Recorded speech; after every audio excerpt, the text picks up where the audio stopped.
Hey, this is Devin Rose, and um, many of my friends have been talking about the latest developments with Bishop Strickland, the Pope, and are disturbed, understandably so. I've, felt upset about it as well, all that's going on. And I wanted to discuss how I view the church infallibility, the danger of the Pope formally teaching heresy from the see Peter, from the chair of Peter, which I don't think can happen, which solves a lot of problems. So let me let me go into a few things here. So the takeaway: too long didn't read messages. Stay on the bark of St. Peter. What's the problem that we'll be discussing? Pope Francis continues to disturb and undermine the Catholic faithful by expressing confused or heretical opinions, threatening Orthodox bishops like Bishop Strickland, who's my bishop, with removal. The latest rumor from Pillar Catholic is that the Pope's going to request that Bishop Strickland resign. That's the rumor. And as well as appointing heterodox prelates to important positions.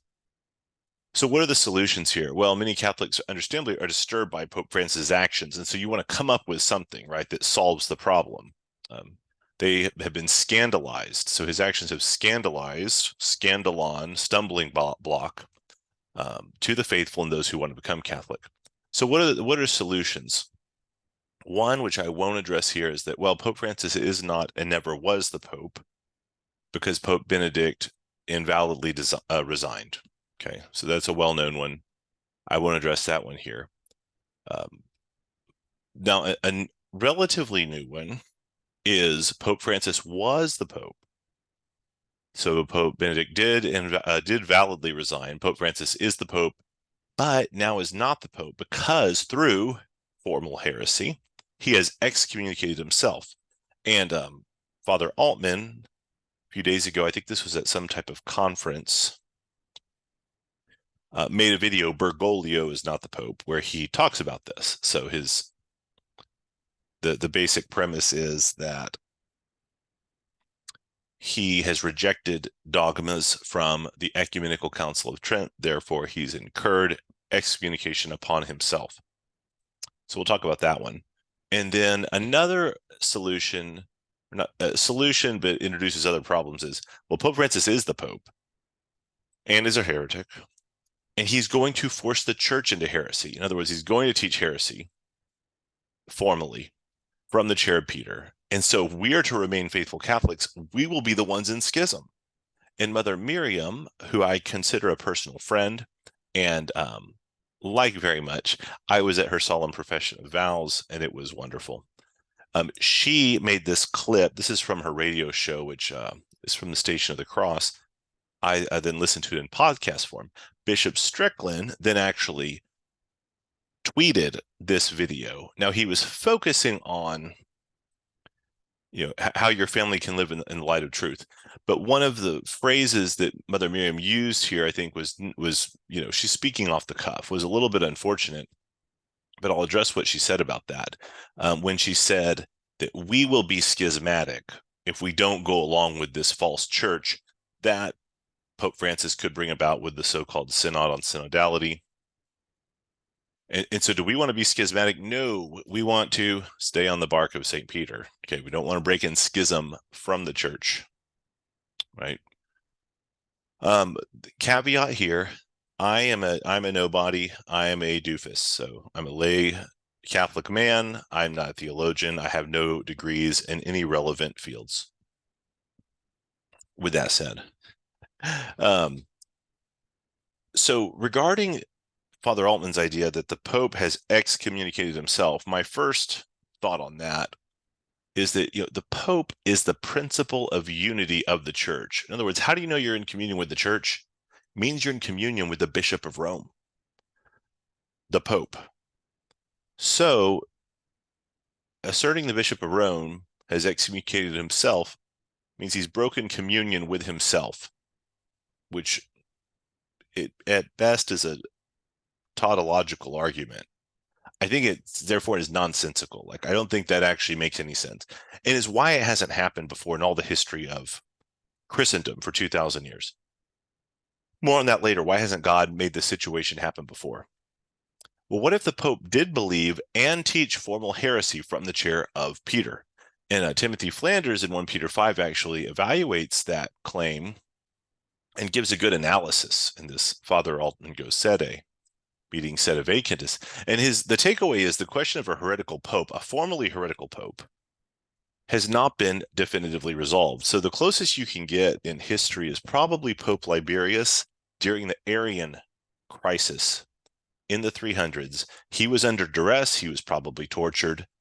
And they wanted to force him to sign an unequivocal Arian statement, the second formulary of Sirmium, which is a place, I think, in Serbia now.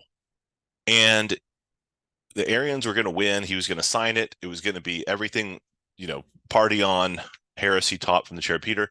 And he wouldn't do it.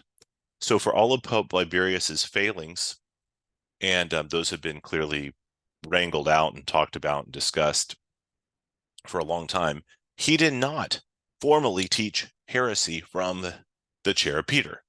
And Dr. Peter Kwasniewski further says, I don't believe the ordinary faithful, that's me, are competent to adjudicate when God has stripped the Pope of the papal office owing to formal heresy. We'd have to leave it to a future Pope or ecumenical council. Right, and that's the problem, right? Like, am I gonna know? Oh, actually, I know it was at 10:27 a.m. on September 8th, 2023 is when God removed the authority from the Bishop of Rome. He excommunicated himself, and now he's not the Pope. Well, unless God manifested and showed us that, how are we supposed to know it? Right?